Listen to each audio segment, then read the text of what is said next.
One! We can do that!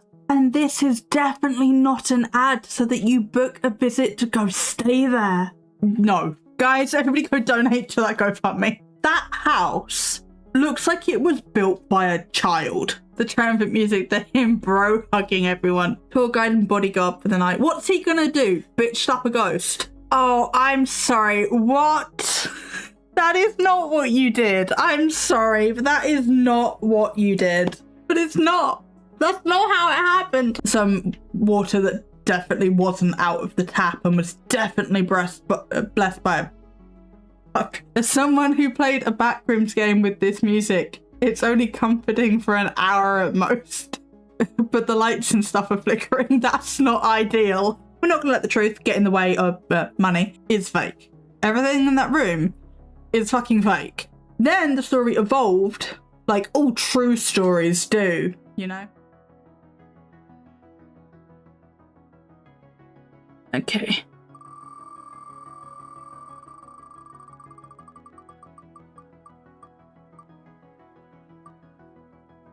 Overnight. Okay. And then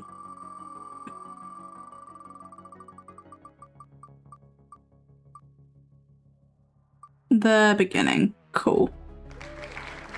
One! We could do that! It's probably going to be something about the fucking Warren Museum, isn't it? Overnight in the Warren Museum with real Annabelle. Best paranormal experience of our lives. Stream's going good.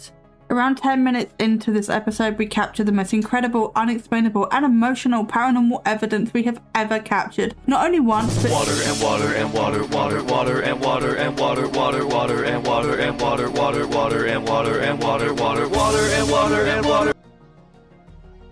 Thank you, Annie. Big stretch, you gotta say big stretch. Every time I do a big stretch, you know that's the rules. I was not expecting that sound. I made a list. Keep our plant sim alive. Need to play Freddy's. I'll do it. I'll do it. A queen is never late. Everyone else is simply early. Oh, yes, of course. Freddy!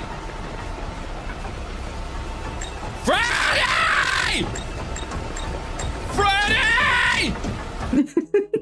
I need to show you guys that clip. I can do it now. I can do it now. Freddy! Freddy! Freddy, please. Oh my god, no! Not like this. Not like this. Please. Give me in, give me in. Freddy! Freddy, you bitch! Freddy! Freddy!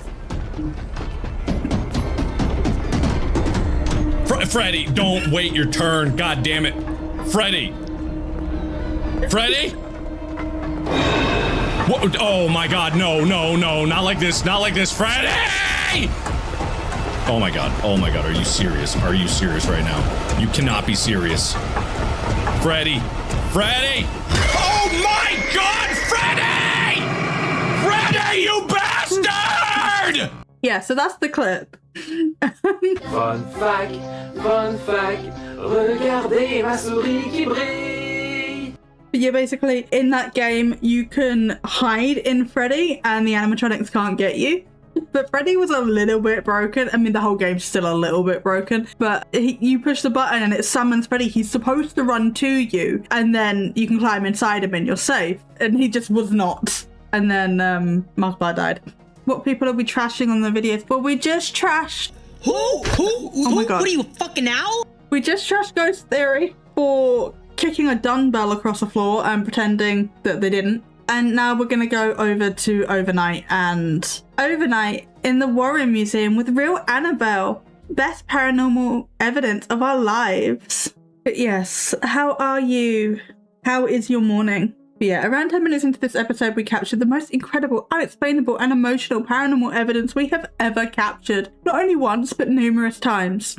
On July 31st, 2025, Elton Cassidy and Matt Rife announced their purchase of the Warren home and museum with guardianship over the real Annabelle and the 750 plus haunted Warren occult museum items. Matt Rife, exploring with Josh, and the Overnight team all have investigated the home and museum, but this was by far the most incredible moment we have been able to witness in our careers. I'm gonna go with doubt, but yes, we'll see. This video contains the most life-changing paranormal event we have ever documented on camera. Sure. I still can't believe Matt Rife, of all people, bought the Warren property. I'm not surprised, because I know that he was gunning for the Conjuring house, but it wasn't for sale at that point in time, and Jacqueline Nunez was like, no, I'm never going to sell. This house is going to be mine forever, basically. And then she defaulted on the mortgage, and now it's up for auction. Well, it was up for auction, but then a private debt company or something bought the debt. Then because it was supposed to be auctioned on Halloween, and it wasn't. And now there's this whole movement of people crowdfunding to try and buy. Hey Thorn, welcome in. Try and buy the Conjuring house, because Andrea Perron, if you don't know who Andrea Perron is, she was one of the children that originally lived in the home when it was haunted, and the Warrens went to go see it, and all that bullshit.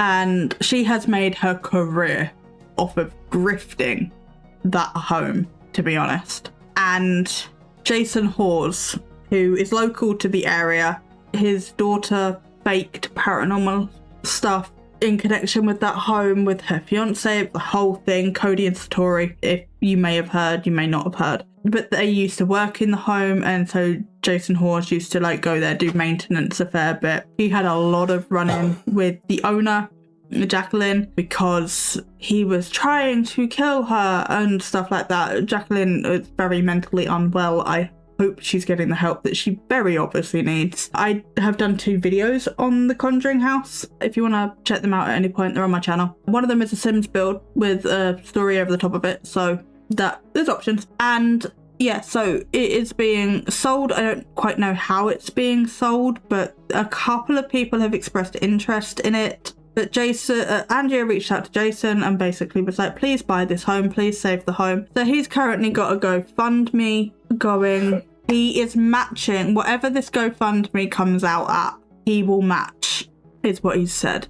I'm not suggesting you do or don't donate. I've been staying out of it. People are free to make their own decisions. I'm just tangenting onto information. But yeah, the GoFundMe, he wants to basically keep the house open as an investigation property, maybe set up some like scientific lab type things on the grounds to like test scientifically for paranormal activity, keep the home at a low rate of sort of just like running itself. So he's not profiting from it as a business, but he's not charging £2,000 a night. I think The Conjuring was around $1,200 a night under Jacqueline, plus more if you wanted to make content and you had to get your content reviewed and approved before you could post it. Now with somewhere like the Warren Museum, I don't mind that as much because they have actual legal things that they have to adhere to. Jacqueline did not. She was just a control freak. So I mind it with Jacqueline. With the Warren Museum, there's a bit more nuance to it. But yeah, there is currently a whole thing going of trying to save the Conjuring house. Jesus Christ, somebody did an $100,000 donation. Anonymous donation. Fucking hell. I mean, good on them, but Jesus. But yeah, people are trying to save the Conjuring house, basically, and stop it going to somebody like Matt Rife or Overnight or someone else that's going to make it a profit farm. You know, Sam and Colby, anything like that. They don't want it falling into the hands of like the paranormal YouTubers. They want to keep it protected. So yeah, I thought I would just tell you guys about that since we're sort of delving into that realm. But this is the Warren Museum. Like seriously, you don't want to touch what's in there too. Yeah, like it is, the house is basically a museum. It has, I don't know how much of it is original, but there's like, there's very much an old vibe to it because you can, I don't know if it's still up, but there was like a 3D generation. You could like walk through the house on the computer, which is how I recreated it in The Sims. And yeah, it's a beautiful home. Unfortunately, it's not been maintained, so it's going to take sinking a lot of money into it to get it up to spec to even have people in there. Like it's not livable right now. Yeah, so unfortunately it is very damaged.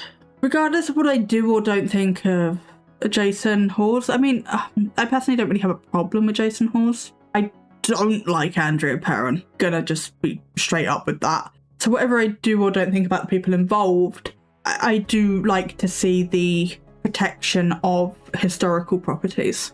Yeah, anyway, we're supposed to be doing this. Let's do this.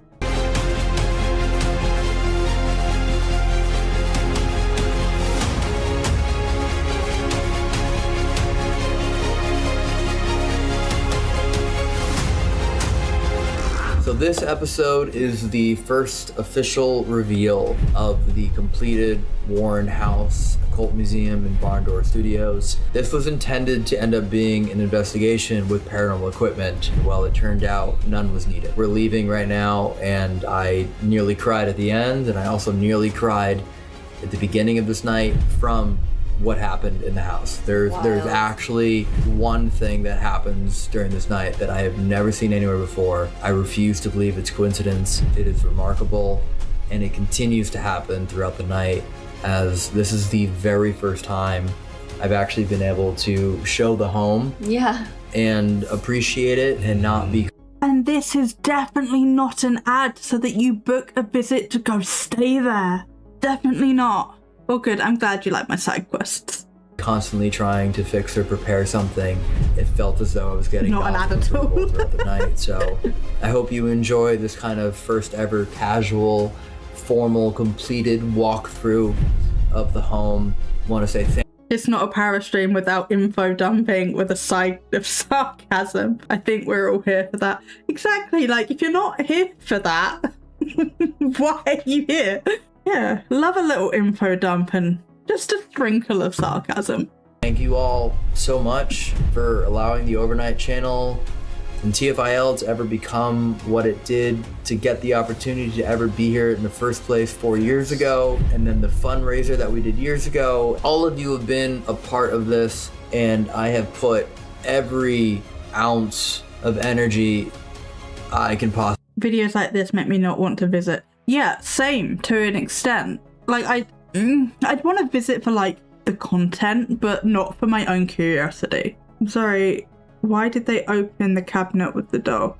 Because it's not real, which is why I sound like I'm calling this even this announcement. Yes. There is speculation, there's no way to prove it, but there is speculation that the Raggedy Ann doll in that cabinet is not the real Annabelle, and that the real Annabelle got privately, silently auctioned off and is sitting in some dude's vault somewhere, and they got a replacement doll to live in that cabinet. Aside from that, Annabelle does not have a real origin. Nobody, like, for some of the Warrens' other cases, people have come out and been like, yes, that was my family, or I know the family that they helped. I wouldn't be shocked if that was true. I wouldn't be shocked if that was true either. They'll do anything for money. And with the Annabelle doll, no one has come forward. They said it was two nurses. They were in, I don't think they were in they might have been in, like, you know, when you do university and you do work experience on the side. I don't know if they were doing that or if they were just nurses. The story changes every time they tell it. Sometimes it was like a birthday present from their parents, sometimes it was a birthday present from the boyfriend, sometimes it was a birthday present from like their mum. It changes. There's no consistent story with Annabelle. Not only that, but the author of the book, The Demonologist, is a fiction writer.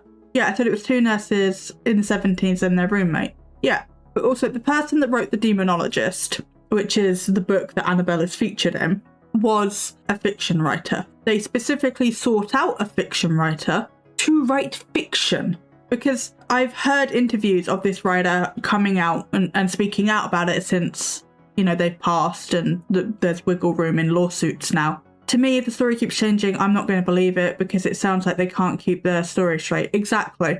And he was like, oh, I get to like get a chance at non-fiction. I get to like do the research and make sure that I got all the facts, and I get a new experience. And he was doing that, and he was going and trying to, because I think there's multiple stories, and then I'm going to be real, I haven't actually read it. It's like the founder of Scientology being a science fiction writer. Exactly. I think there's multiple stories within The Demonologist, but it was like he was going and getting quotes and talking to the people involved and everything, and talking to the Warrens and trying to get like all the facts laid out so he could piece together the story. And he was like, everybody's telling me different things. Like, none of this works out. And he was like, what am I supposed to do? Basically to Ed. And Ed turned around and said, well, you're a fiction writer, make it up. Or if Ed couldn't remember a detail, it was like, oh, I don't know, just make it scary. According to Google, the Annabelle doll was owned by paranormal investigator Tony Sparrow, who's the son-in-law of the Warrens. Yes, the doll is currently owned by Tony Sparrow.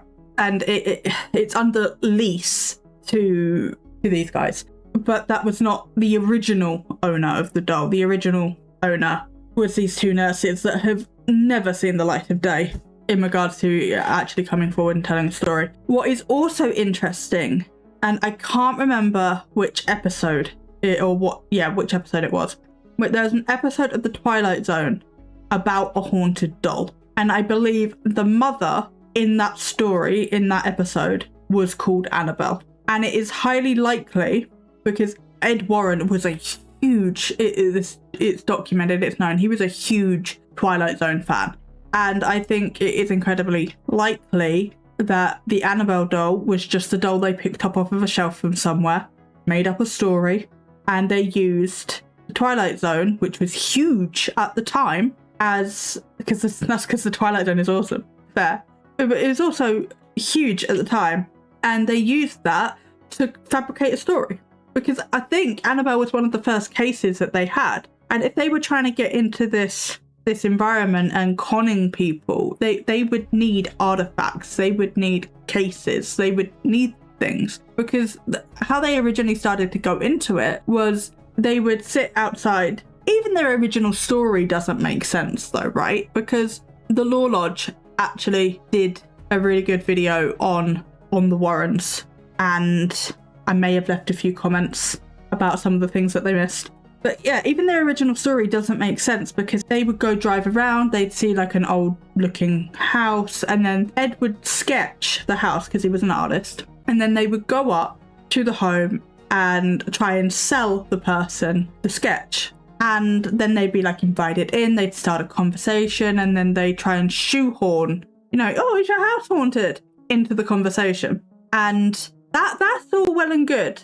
But then Lorraine said something along the lines of, if the sketch was particularly good, they would make it a full painting and then like sell the painting. But unless they're doing two sketches, or Ed is just like amazing has a photographic memory or whatever, which isn't likely. I don't know where's this other sketch coming from thank you, Fredo, if they sold it. So yeah, even their original origin story doesn't line up.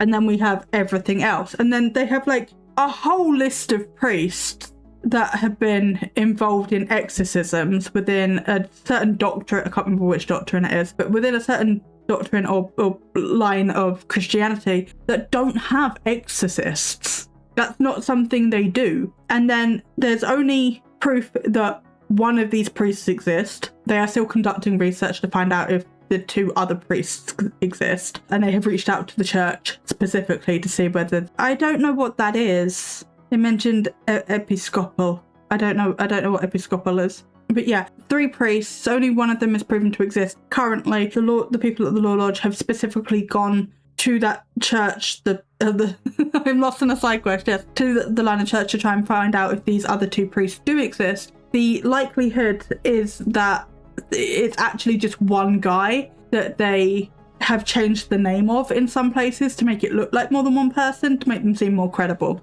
But the first priest, the one that has been proven to exist and is said in the book to have done the exorcisms, was not an exorcist. He was not trained to do that. He did not do that.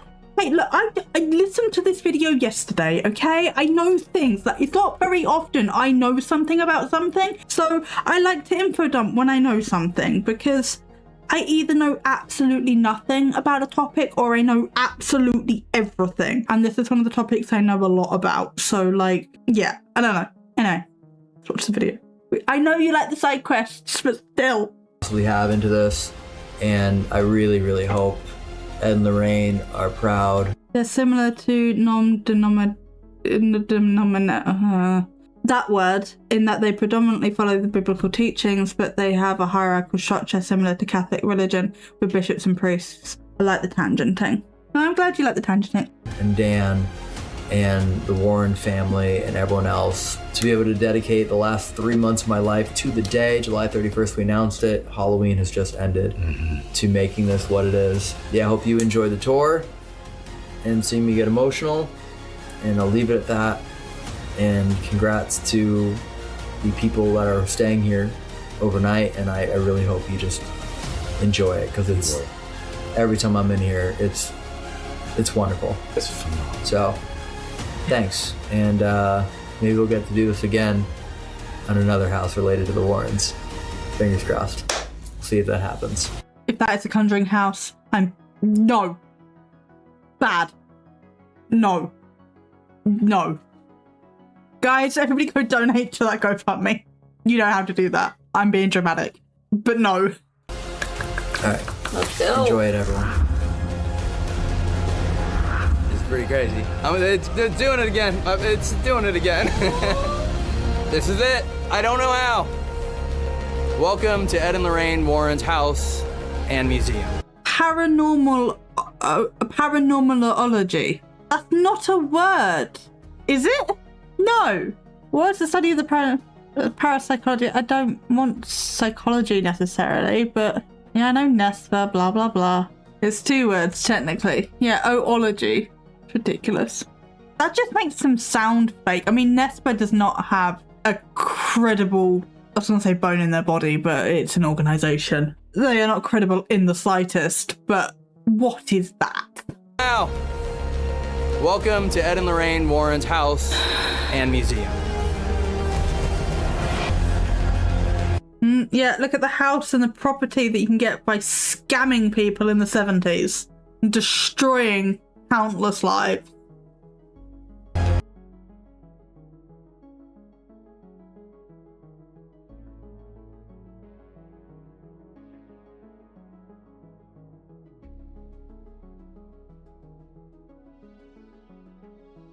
Okay, I don't know much about American architecture, but that house looks like it was built by a child. That looks like something you build on your first attempt in The Sims. It's just like... Like, this looks like it goes back to about here, which is fine. I call that's one level, and then it's just like... This is when you accidentally move your upstairs and it judges across the lot. Because... What's all this overhang about? You think it's got this staircase, and then it comes around here, and then you've got this staircase. Like, what is this? You've got another staircase over here in case you want to go this way, which makes sense with the office being here, but I'm criticizing it anyway. If I can get a floor plan of this, I would kind of like to build it, just because it looks ridiculous.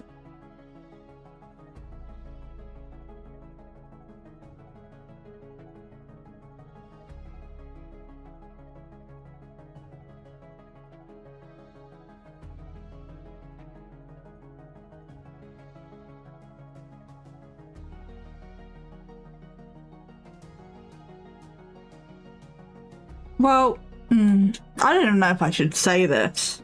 Is this fan made inside? I don't know. That's what it gives. Dan Riviera died, so rest in peace and no ill will. I don't have anything against Dan. But having his protection prayer up on the wall because he died around the time that the Annabelle doll was moved. Bearing in mind this doll has been moved multiple times, it's never been a problem. But the one time it was publicly moved, a bunch of shit just so happened to happen, right? And Dan dying was one of them. And I don't think these guys specifically said anything, could be wrong. I don't think they said anything about it, but so many people were losing their ever-loving minds because Annabelle killed Dan. She didn't. And so I don't know about the protection prayer up on the wall, but it's a complicated one because it's also it is a nice memento to him, you know, especially as he's on the other side. But yeah, I don't know.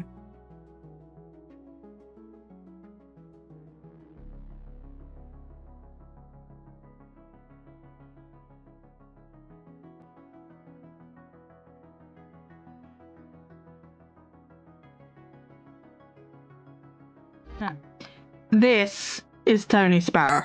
I don't know what it is about him, but it gives me the ick. And no. The triumphant music, the him bro hugging everyone. I know, right? That is Mr. Warren, and he would. Did he paint on the? We can. No, don't feel that. No. I'm out of here. That's the side It's like door. the warden with all the keys. That's also Yeah. That's the front door again. That's the side I'm starting to door. think we don't own the keys. That's the gate.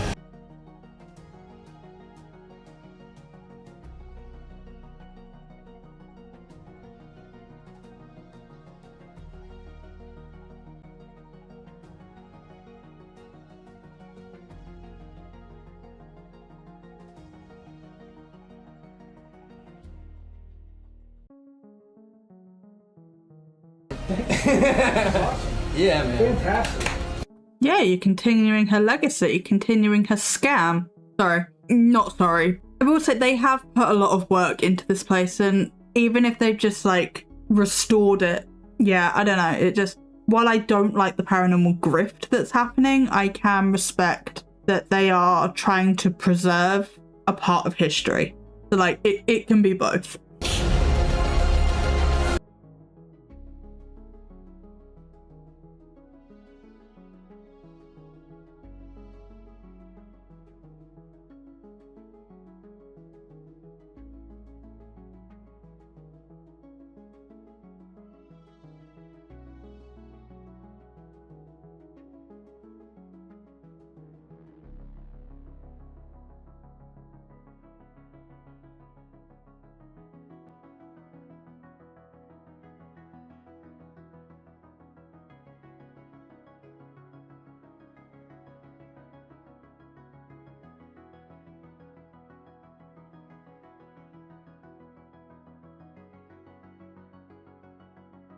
And welcome back to the Overnight Channel. Tonight is a Set in 3 very days. special episode. The channel was actually formed almost 5 years ago to the day, and we are returning to investigate a location that was the most important place I had ever been given the opportunity to visit around 4 years ago. And it is, of course, the Warren Occult Museum, and this time tonight as well, the entire house. It has been an insane journey on this channel. Yeah, the house that was reported to have never have been haunted because Ed and Lorraine Warren didn't want to live in a haunted home. The basement was haunted, which is where they kept the paranormal objects, but they had priests come in to do blessings and everything, and the house itself was not haunted and has never been haunted. But now, according to these guys and Tony Sparrow, it is the most haunted house in like the whole of the US. Despite the fact that Ed and Lorraine Warren said many times their own home was not haunted. But, you know, we'll just ignore the truth for the sake of a good story. The way the channel has always operated over the years, no matter where we have gone, no matter what location has been, if there's ever years, What was that? no matter where we have gone, no matter what location Walking stick is used to fight off demons. Good luck with that. has been, if there's ever an opportunity Let me read it. About to tell Elton the best news of the night. That would totally work. Exactly. to get a tour Tour guide and bodyguard for the night. What's he gonna do? Bitch slap a ghost? from a guide or an owner of the location, Yeah, that is what we've done. always. Ideal. It's the And best. I think tonight, in order to start this investigation, we should meet the owner Oh, 1,000%. and get the first ever tour of the 100% complete and ready to Water and water and water, water, water and water and water, water, water and water and water, water, water and water and water, water, water and water and water. Yes, Annie. It's a great sound, okay? I went through Blurp like hours being like, I need a water command sound.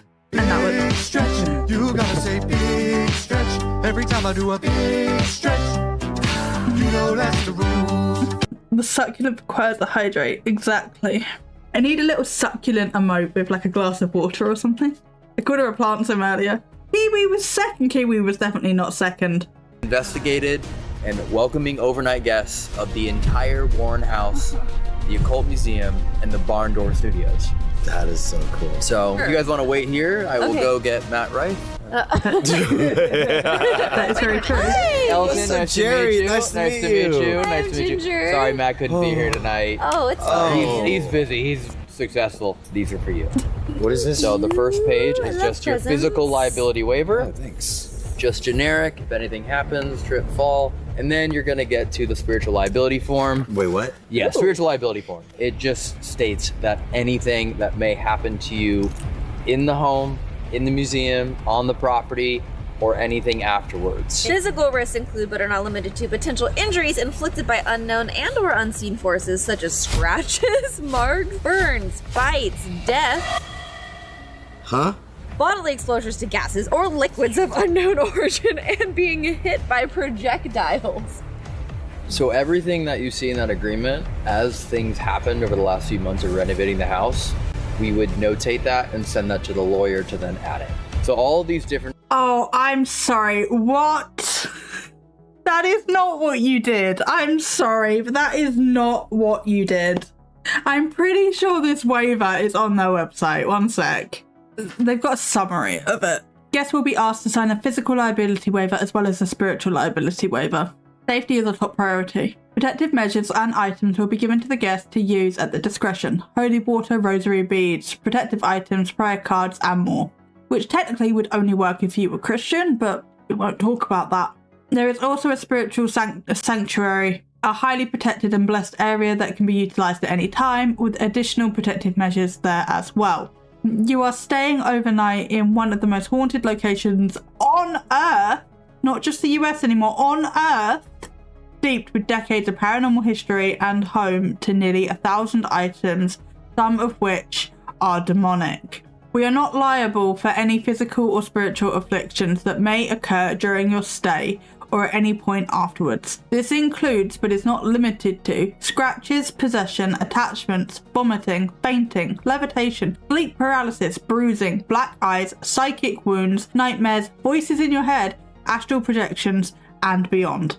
We are just, hypothetically, if demons were really a thing, like Hollywood demons, right? Like that level of aggression, possible death, all that sort of thing.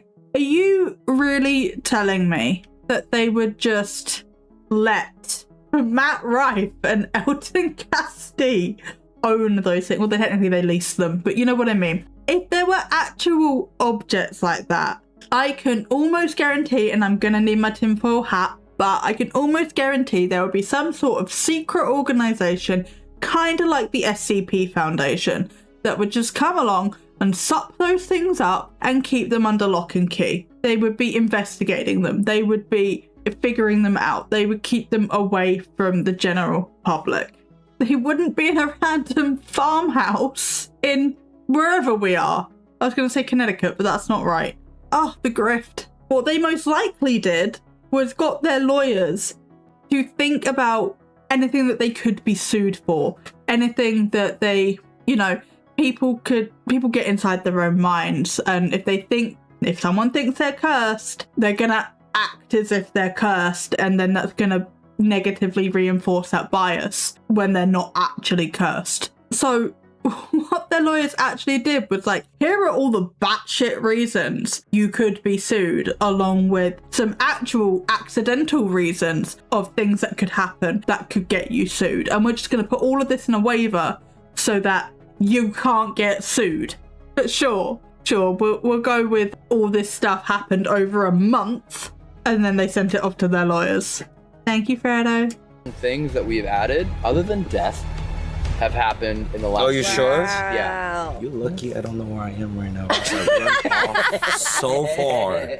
I have no idea where I am. I'm stuck, dude. Okay, here we go. Sign our life away. I'm into this. You are? And as a reminder, this is your home and no one else's home until 1:30 in the morning. In the afternoon. Welcome in. Do you guys want to follow me back through here? So cool. Yeah, this is really cool. So this is the entire house. It's 3 stories. You have the entire basement level, the main floor, and the apartment above. as well. So the first places I want to show you, of course, are the backyard. And if you've seen some of the films, then you might recognize the gazebo, even the car, the 1933 Chevy Master sedan. Whoa. A lot of this has been used in the films, typically at the end in the credits. The gazebo was a 50th anniversary gift from Ed to Lorraine. And what you see back there are the, wow, right on. I'm sorry. I get the romanticization of Ed and Lorraine as a couple, but Ed was an abusive piece of shit and a predator, and I am not gonna let them romanticize that without calling it out. Because even in their Warner Brothers contract, right, it's another tangent, side quest, even in their Warner Brothers contract, they were like, you were never allowed to portray us as anything but a Christian loving couple. In the contract! But yet you don't put something like that in a contract unless you have something to hide. But yet, no, Ed was physically abusive, probably emotionally abusive. He had a little bit on the side that was totally an adult when that started. Couldn't have been something like 14. And yeah, it was just very, Ed is not a good person. He's not a good man. I don't like speaking ill of the dead, but I don't care if you're dead or not, if you're a piece of shit. Don't be a piece of shit. That was so cool. Crazy. What the heck? Wait, hold on. Those are motion sensor lights, and that was right on cue. That was nuts. Why did that light turn on? What's over there? It's just it's a motion sensor light. But there's nothing that made it. No. That's right on cue. That's actually insane. Okay, I have a theory as to why the motion sensor light went off. Exactly, a moth. The fucking twats over there have a fucking arc lamp as their motion sensor light. It's just looking at their driveway at the side of their house. It does not need to be that fucking bright, but it is. And it shines directly into my bedroom window, which is fantastic. Love that for me. But it goes off all the time because of the bugs. But yes, motion sensor lights can get triggered by the fucking wildlife. Floodlights in the max, it's like Blackpool during winter. No, I did the wrong thing. I don't know why I did that. I was going to do a riot command, but then I was like, no, I want the sound. Oh. So those are the pet cemeteries for their dogs, their cats, their chickens, the roosters. All of their animals were buried right back there. They loved their pets more than anything else. Lorraine and Ed were constantly donating to animal charities as well as churches and everything else. But they literally even cremated their chickens and their roosters. Like every pet they had was a member of their family, and they're all buried here. If that's true, that's cute. Most people don't realize if it wasn't for this studio, if it wasn't for this artwork here, the Occult Museum, the home, the movies, probably the world's love for the paranormal, the acceptance of it, wouldn't exist. But I don't think people realize how many decades it took of the artistic work and the open communication and reaching out to people door to door to door to try and get people to talk about their hauntings in an era when no one wanted to, that eventually led to people going, oh, the Warrens will talk to you about this. After their initial meeting, George and Kathy agreed to let the Warrens investigate. The Lutzes, I think, felt very calmed and comforted by the Warrens, who had a lot of experience in this field. The Warren, oh, you have a haunted item, talk to the Warrens. And that's how it happened. Door to door to door, painting to painting to painting, that eventually... But it's not. That's not how it happened. Maybe a little bit was that. But it was like Enfield, right? Enfield's down in London, in the UK. The Enfield haunting, they were talking about it all on their own. And the Warrens just fucking showed up.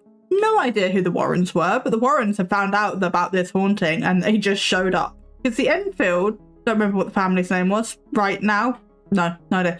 But the Enfield haunting, they were working with a paranormal team, like an actual like scientific paranormal team. They were coming in trying to do research of the haunting. It turns out that it wasn't haunted. It's still a council house. It's still being inhabited by a different family and everything's fine. They've said that it's not haunted and to basically just leave them alone.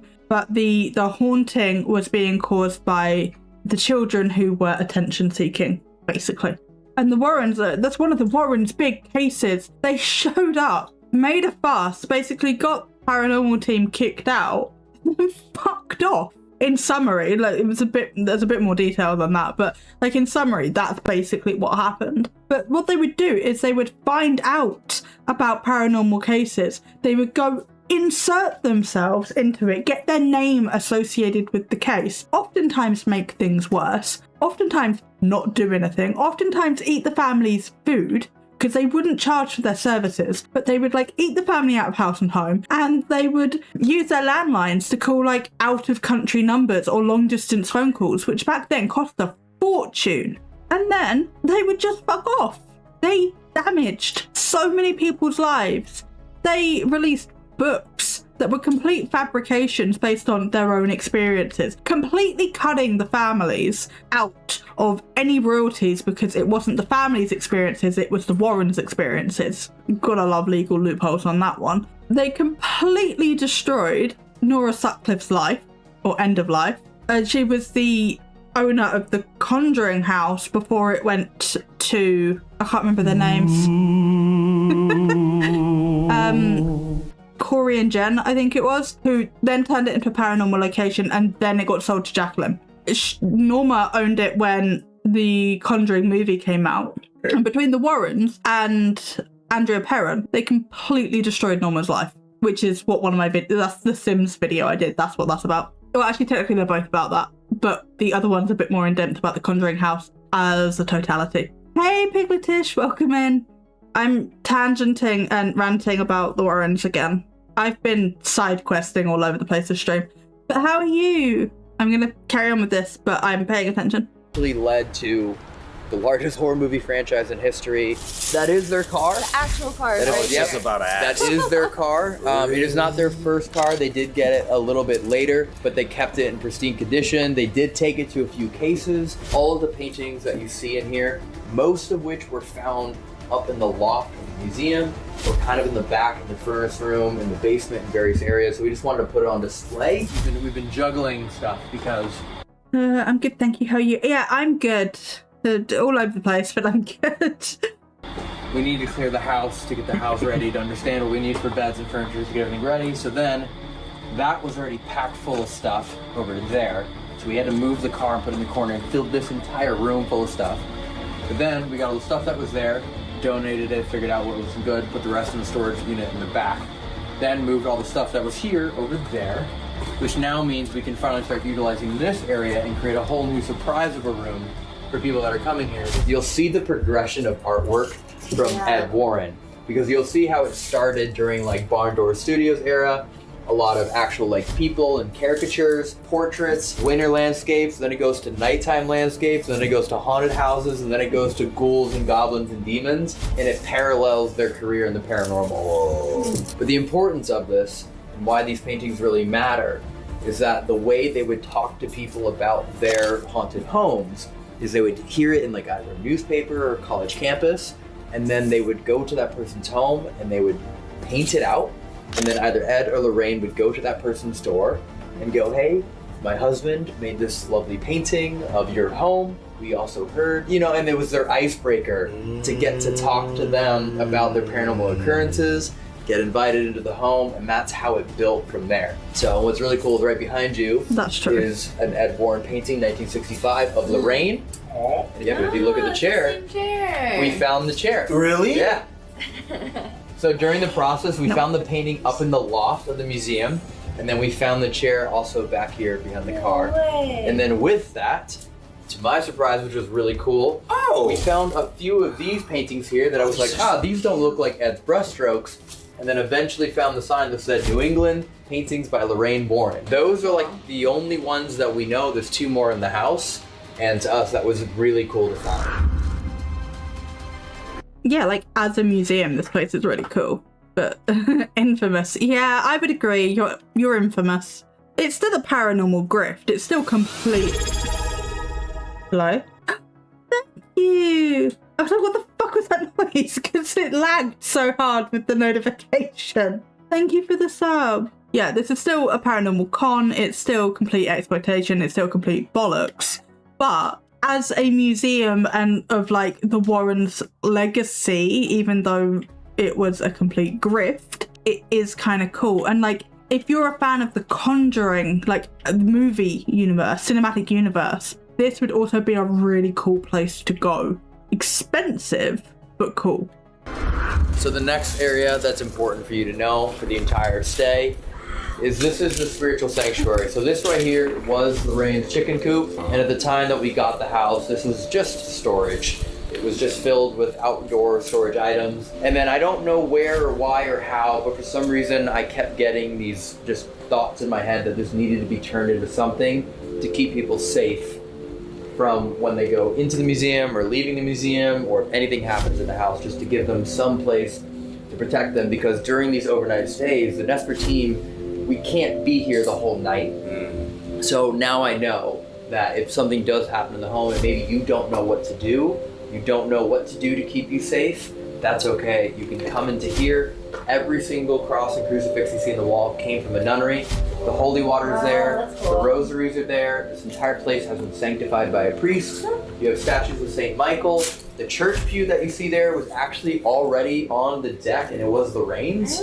This? Yes. Yeah. And then the reason why that is called Dan Rivera's protection prayer is that St. Michael's prayer, which was the prayer that he had everyone read when he would bring people here. And of course, he also named his youngest son Michael as well. And he did pass away during the process of this home kind of being converted over to what is now, I guess, like a short-term rental process. So we wanted to leave that prayer there. First time revealing it, I haven't even seen it from afar yet. Everyone's asleep, it's 1 a.m. But this is... Damn, dude, that's cool. If you want people to stay in the death trap, you can have someone responsible for overnight. Exactly. Yeah, no, you could. And if Nesper was actually a proper organization, they would probably have enough staff to be able to like rotate like that. But they're not, so they don't. Nesper is a complete con of a paranormal scientific investigation place. It's complete bollocks. I do like the honouring to Dan. I'm not going to comment too much on that because it's not my place. I also think that having a spiritual safety zone is a good idea. Not necessarily because I believe it's necessary because this place actually is dangerous, but I know that people can get inside their own head. It freaks them. Am I right in thinking you're highlighting this organisation for being fraudulent? Yeah, I might have hinted at that just a little bit. Not very much. I don't think I've outright said that, but I think I hinted a little bit at that. You did just come in, but I just basically said that the whole thing was bollocks. So I do think that having like a spiritual protection area is a good idea because while I don't think that this place is dangerous and I don't think that it's like actually necessary, people can get inside their own heads and freak themselves out and make themselves ill and anxiety attacks and all the rest of it. So if them having some water that definitely wasn't out of the tap and was definitely blessed by a priest and having some rosary beads on the wall will help them calm down, will help them feel safe. Breastbone priest, exactly. I give up. Guys, no. Then I'm all for it. Damn, dude, that's really cool. That's really cool. We like get like perfectly sized out. It like looks the right way. I think sweet. Well then. Let's get it up. Yeah. So that way, if you are not religious and you don't know what to read and you feel as though we all love water from a priest's breast. The breasthood instead of the priesthood. The priest secretly has a breast. They took a different turn.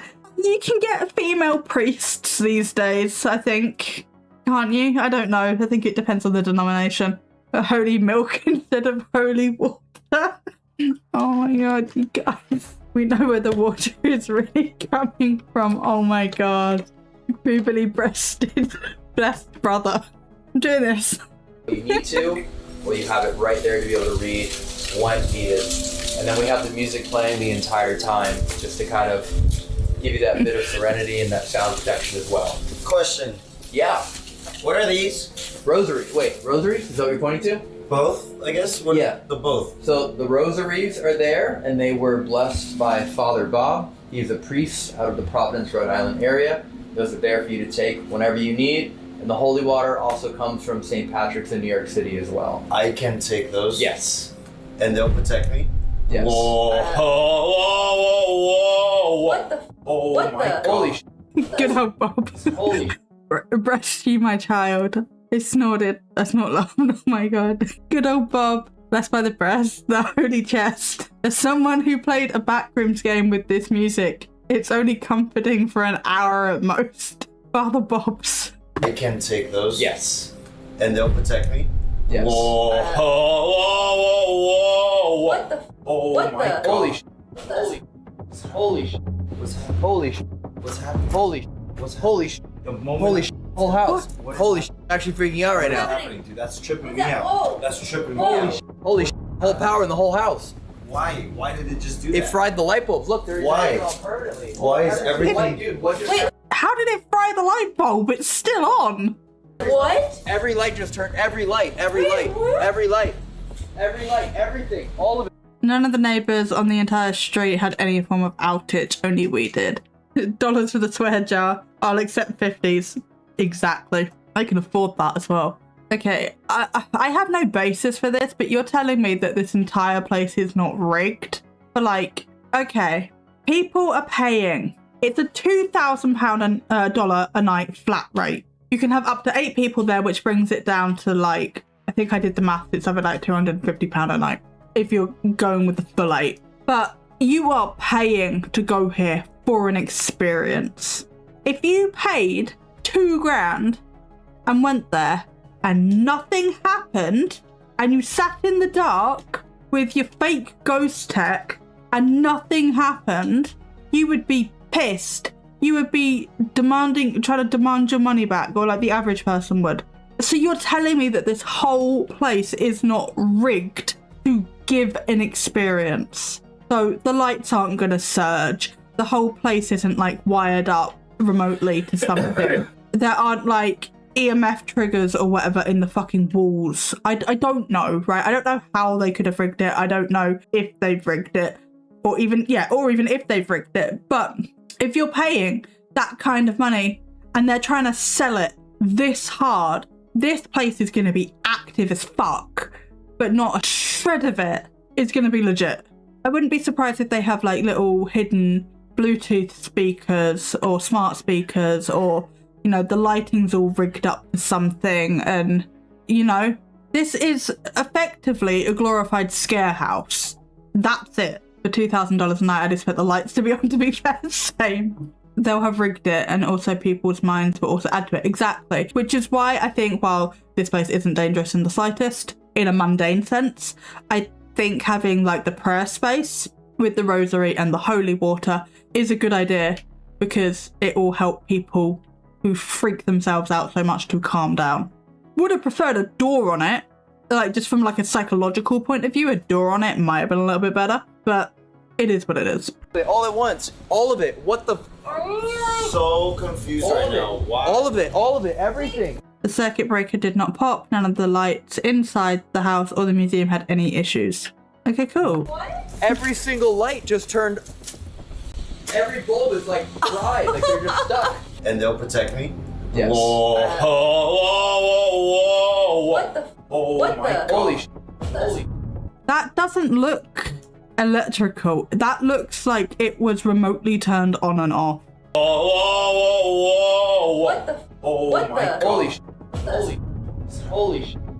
Holy sh! What's happening? Holy. Yeah, I think. Holy sh! The moment Holy sh! Whole house. What is Holy sh! Actually freaking out right What's now. happening, dude? That's tripping What's me that? out. Oh. That's tripping me Holy out. sh- Holy sh! Whole power in the whole house. Look, even the foot. Dude, what is happening? Confused right now. Yeah, the lights are on. With how they like faded and everything, the lights are on. Bless her for her acting. Oh, she's been doing this for 5 years. I don't know whether she's overnight. The channel have been going for 5 years. I don't know if she's been doing it for 5 years, but she's his wife. The whole light's like dimmed and also just went on and off. So I think the whole light system is on dimmer switches and on a circuit. Like you can remotely turn them on and off.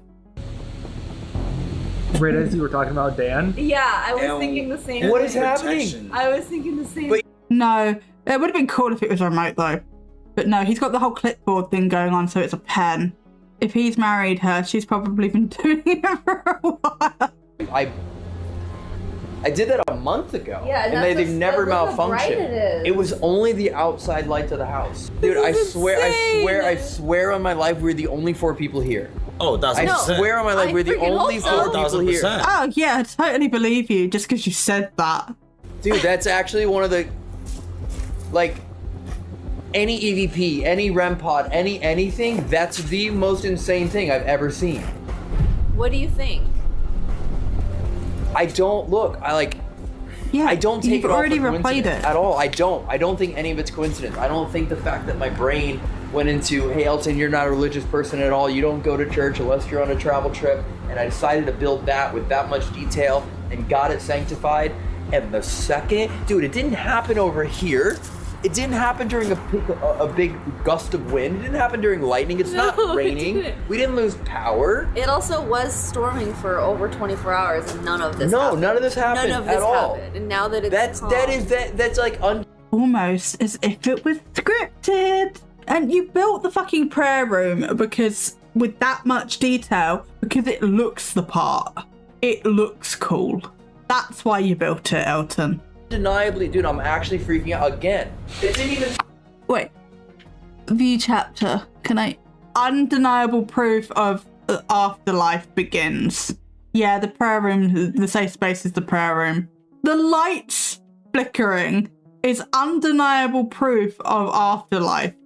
But the lights and stuff are flickering. That's not ideal. Exactly. Like, no door, no nothing. The lights in there were affected. It would have been cool if like all these lights were affected and this one wasn't. So it's like, oh, it's extra safe. But no. Turn those off. Like, Yeah, no, it didn't. dude, Now you I fixed know. them. Something You reset them. surged it. Something surged the entire house with power. It got completely filled and He turned the light on and off, and now it's like flickering. then dimmed and then came back up. I'm gonna get close. Dude, that is unreal. Something legitimately just punched the whole house with power. And they're not and commenting set on it. every single light off and literally just like jammed the light bulb. I think this is so cool. I feel like you were getting a little emotional too. And of course, random power surges never happen. No, never, Ben. Never. Nothing's a coincidence, remember? We're talking about Dan right now. Absolutely. And I feel like maybe that was felt. Yeah, these are working fine now. That was crazy. It was like Don't exploit Dan. Oh, if I was Dan's family, I'd be so mad. a flick, crazy. And I just got the music in today too. I wired in the speaker. I got everything done. You finished. You finished today. This is your first tour now that it's finished. Dude, the timing. so The cool. timing That is was like really cool. Okay, so then we have entering the home. Oh, I'm not bothered. Angel's fundraiser. I'm sure it's cool, but I'm not really bothered. Sorry, Angel. Living room reveal. Ed's den and Lorraine's room. Office. Final museum reveal. Ed's office. Jerry meets Annabelle. Final thought. Unseen footage of the war. Okay. Let's go to the Warren Museum reveal. I don't care about the rest of the house. So do they own this place or are they just touring it? They own it. Matt Rife and Elton Custee. So Elton was the guy with the pen. Matt Rife and Elton Custee bought the home together. They have like fixed it up, turned it into a shrine essentially to the Warrens and also to like the Conjuring movie franchise. And they are opening it up for paranormal investigations despite the fact that it's never been haunted. And Ed and Lorraine Warren said repeatedly it's not haunted, but we're not going to let the truth get in the way of money. It's a flat rate, one booking a night, and it is a flat rate of $2,000. And then more if you want to record for YouTube. And you have to have your footage reviewed before you can post it. they would have their meeting, they would discuss cases, they would learn a bit about the paranormal, and then you would go through the home. So basically this entire video, paranormal activity and all, is basically just an ad to get people to stay here. Haunted passageway, Ed Warren's gallery of haunted houses. I'll go to the museum, I'll wait for you there, and then you can take your time going through the I'll go with you. We could take, we could ride. I don't want to be last. This well, is- not a Nick. Wow. And this is all theirs too? Yeah, so these are all of his paintings, and this is where I was speaking about how most of which he painted was based off of real locations. You know, either a local haunted barn, the Scared Castle, the Bel Air house. So a mass majority of the locations he would paint were based off of real stories. Here's a photo of Lorraine with Patrick Wilson and Darren Dominga. The Warren Occults Museum. Why did you add an S to that? I don't know. Hello? Welcome in. Yeah, come on in. Come on in.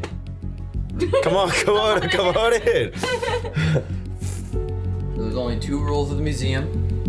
1, don't touch anything. There are some chairs you can sit in. I'll let you know what those are. You can sit in some things. My hands behind my And the back. only other thing that you need to be aware of, do not mock. Everything in this room has already proven It's fake. Everything in that room is fucking fake, for sure. itself or been accounted for as have a form of documented history. And there is no reason. No, not everything in that room has a documented history. Most of the stuff that came out of that fucking room came out of like fucking flea markets and whatever. It doesn't have a documented history. It doesn't have a story. Stuff like this should have an archive and documents. And there are people, Stevie from the Truth and Demons podcast, she is an amazing researcher. And she had spoken to people from NESPA or former employees of NESPA, who are the people that actually own these artifacts.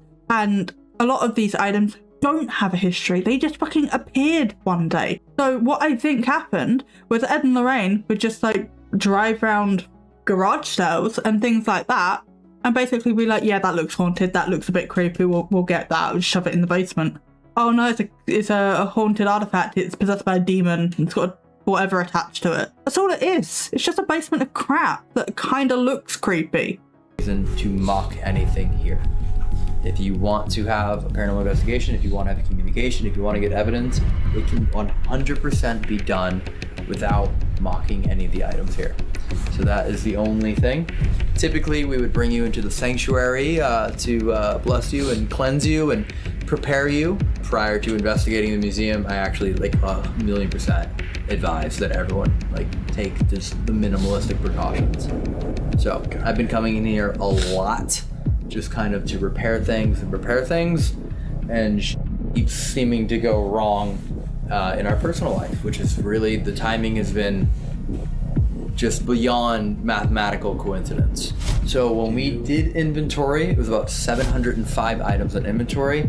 Since then, we have added about 65 items that we have discovered and then brought down to actually add to inventory. They were kind of up in the top, and 50 more items have been brought in from other collections and other museums on loan. And with that being said, sir, I was about to say, it's really dark in here. I can't see anything. Wow. Oh, hi, Annabelle. Oh, there you are.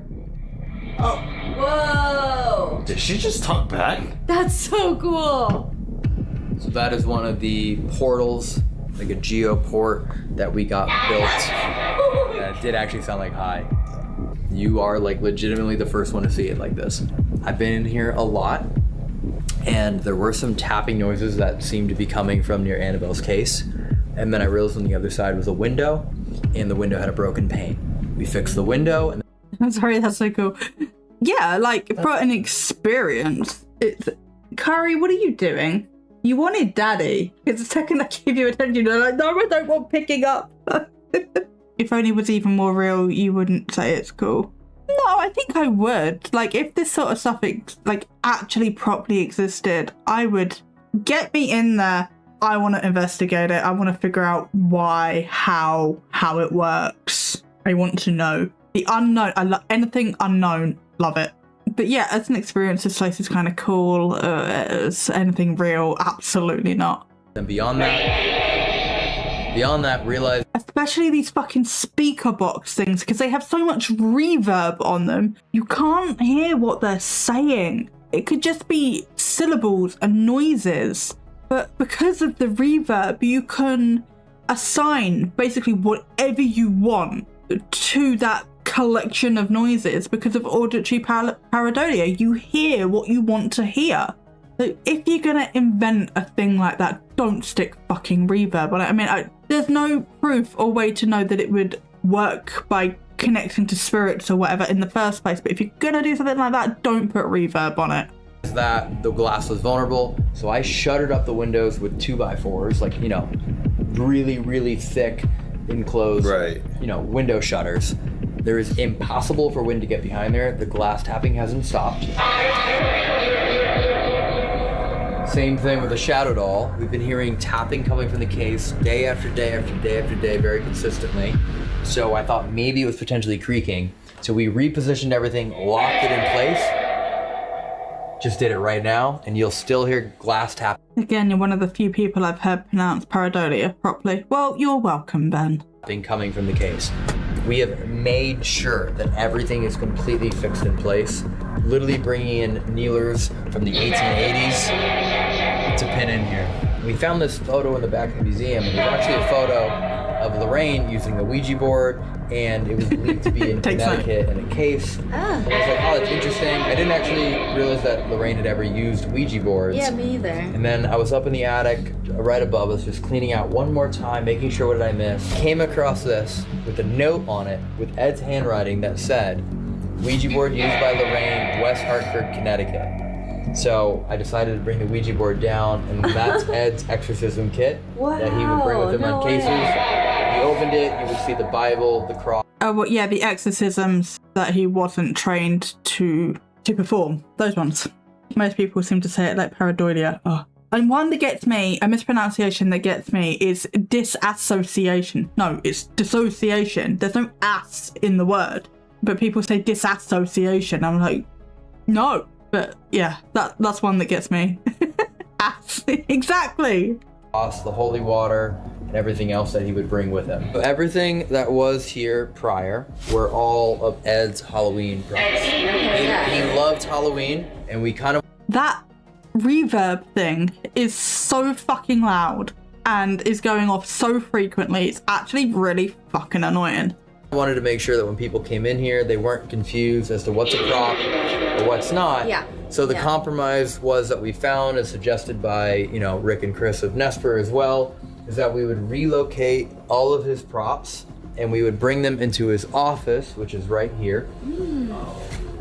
And as of just about 5 days ago, you couldn't walk past here because this is just filled with cabinets and books and kind of storage. Yeah, this is the room that Ed used to go over the slides. You could take a regular camera and use a 110 slide film. And then, because back then, remember, there's no video. Oh, even hearing him talk grates me. No. Dybbuk boxes that we've had over the years. A lot of Dybbuk boxes aren't real. Sorry, but they're not. Beardo, Get Scared, did an amazing... Grates you or grapes you? Grates. But Beardo Get Scared did an amazing video on the history of Dybbuk boxes. But basically, in summary, the guy that created the Dybbuk box came out and said, this is fake. He basically did it as a paranormal hoax to see if people would believe it. And they did. And people are still using them now. And it's complete crap. Like, even with the creator came out and said it was fake, for fuck's sake. But again, it looks cool, so we're not going to let the truth get in the way of a good story. These look pretty familiar. A lot of these are pretty familiar if you're watching the Overnight channel. Items over here. So, kind of our... You can't see shit in there. I don't know how to spell it.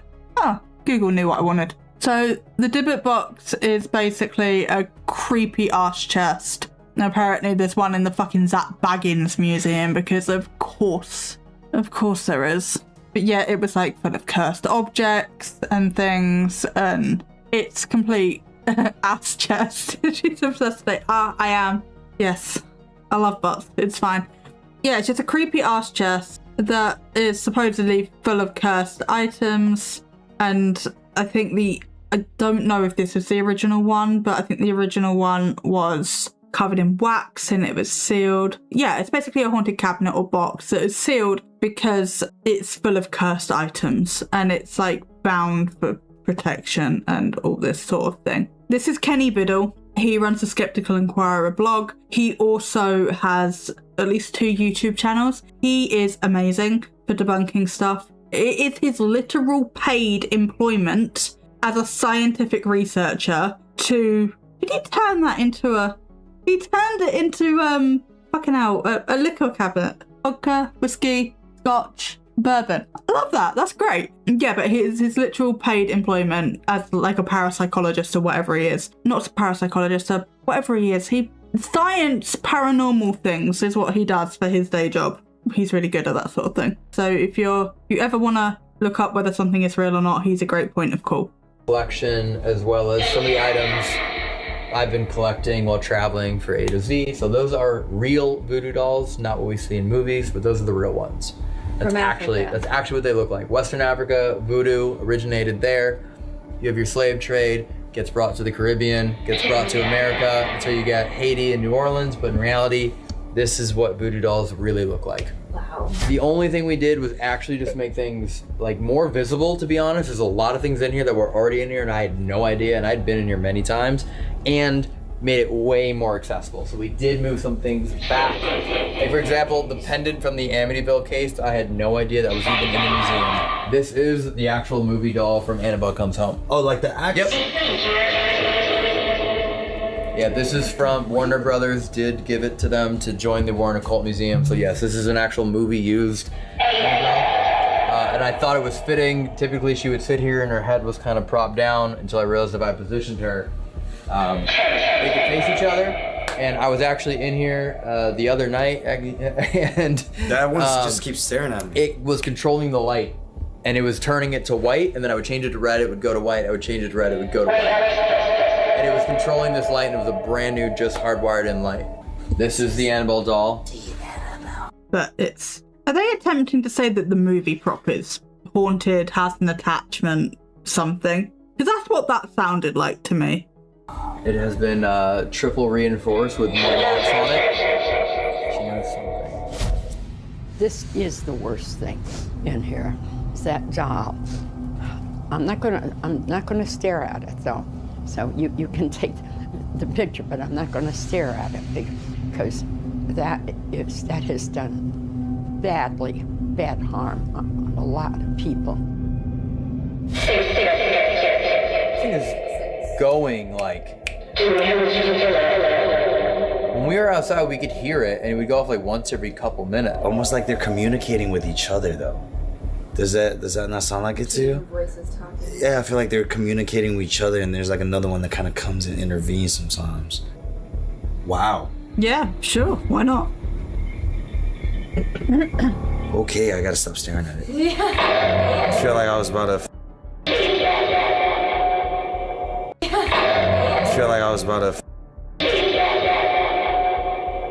It's really interesting it's picking that voice. King Paradolia. It's the fucking reverb. I'm sorry. I'm trying so hard to understand what you're saying. There's an absolutely no way that's dead comeback. Exactly. You can sit there. Can I? Yeah, okay. Any of the chairs you can sit on. Any of the kneelers, any of the chairs you can sit on. Something like that. So that is the chair Annabelle originally sat in. Huh? Whoa, I thought you set me up on that. What do you mean? So wait, like legit? Yeah, sat on it. Annabelle originally was in that chair until there were a few instances with people coming to visit the museum that were not taken seriously, including a priest who did not believe that any demon could be more powerful than God. And because of that, Ed decided that it needed more protection, and Lorraine decided the same thing, in which that case ended up being built to put the Annabelle doll into, and that was the original case that Annabelle was in, a facsimile wall. And then eventually they wanted to bring Annabelle to different locations to help educate people about the entity, about the world, about attachments and possession and artifacts and things of that nature, in which this case was built by Dan Rivera. Conjuring mirror is right here. Right here. I don't even know what to say at this point. They put it in the case because from a psychological perspective, if there's just a doll chilling in a chair, using a doll to educate people, Like, if you want to educate about the fucking spirits or anything, just take a picture. You don't need to take the whole doll with you. Why they want to take the doll is so that they can get paid to have the doll at the location.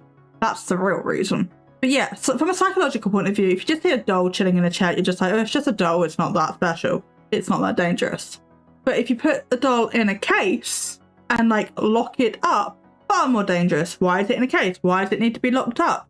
You know, aside from just a pure psychological point of view, a doll in a case is automatically more dangerous than a doll in a chair. I've got hair in my eye. It is really bothering me. I don't know what is happening. I don't know if that's better or not, but we're going to go with that. Also, the whole thing of this doll was that it moves. The nurses that totally existed would say that it was that they never saw the doll move. It was that it would be in a different location to where they left it. And then at some point the story changed to, I just realised I've never seen you without glasses before. Yeah, I wear them all the time. Nurses do exist. Yes, nurses exist, but not the nurses that owned the Annabelle doll, supposedly. But yeah, what was I saying? It started with they never saw the doll move and it would just be in a different location to where they left it. Then the story evolved, like all true stories do, you know, to they physically saw the doll move itself across the room. So if this doll is so haunted and dangerous and has an attachment, demonic attachment or whatever to it, why was it just chilling in the chair in the first place? You know, if when they tried to move it, they nearly crashed the car several times on the way home when they took it from the nurses. Or if somebody mocked the doll, you know, this person that has never been proven to exist, by the way, mocked the doll and then got in a motorcycle accident and died. If all these things are, if it was really possessed, wouldn't it be going on a rampage like Chucky? Exactly. So it was always been that they had to lock it up and like seal it away and have it be blessed by a priest like twice a day or whatever. I can't remember the actual specifics of the care Annabelle needed, but it was something dramatic like that. So imagine having a doll that dangerous and just sticking it in a chair. Imagine putting all your spiritual eggs into possession and you end up in a doll. Yeah.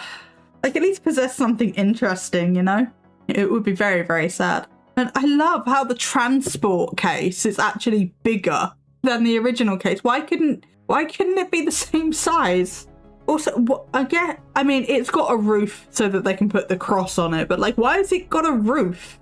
In which this case was built by Dan Rivera. Conjuring mirror is right here. Right here is a conjuring mirror. Everything and anything in here we have investigated. Don't ever touch anything. And if you do, let me know. And then this kneeler is from, I think, 1878 that we just got.